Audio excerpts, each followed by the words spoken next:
cette nouvelle quotidienne de l'Escar. Aujourd'hui, nous allons vous parler solidarité et rencontre entre les habitants avec Roselyne Janvier, qui fait donc partie de cette équipe et avec joie et plaisir. Tout à fait. Et qui va nous parler donc des projets que nous voulons mettre en place sur ce prochain mandat. Bonjour à tous.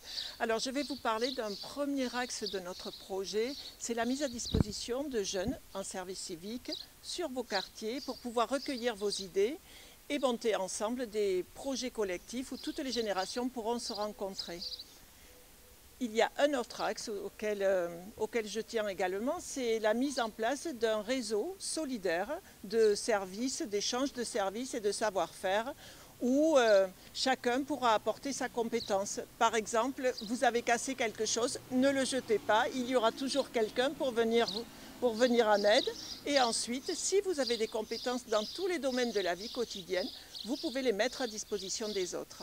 C'est aussi un peu l'esprit finalement de ce kiosque solidaire qui a été installé ici il y a quelques mois dans un plan global d'installation de ces kiosques. Et donc c'est la solidarité effectivement qui est en œuvre au travers de ce kiosque dans des quartiers de l'Escar. Tout à fait, c'est donner et recevoir. C'est ça. Et puis il y a aussi l'idée que les Lescariens participent encore davantage à nos manifestations. Nous avons de nombreuses manifestations phares à l'Escar. Oui, bien sûr, être l'escarien, c'est participer à la vie de la cité et vous connaissez les grands événements qui en ont fait sa réputation d'ailleurs, comme la fête du sport, les fêtes locales ou les mystères de la cité, où vos actions bénévoles seront toujours et encore les bienvenues.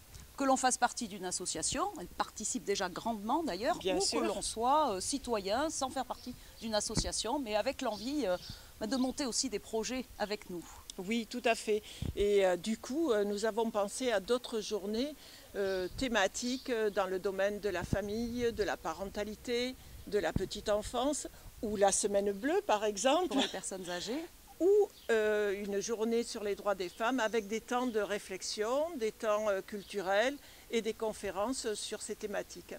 Et tout ça, ce sont des temps de partage. Oui. Voilà, c'est ça la solidarité, effectivement, c'est le partage.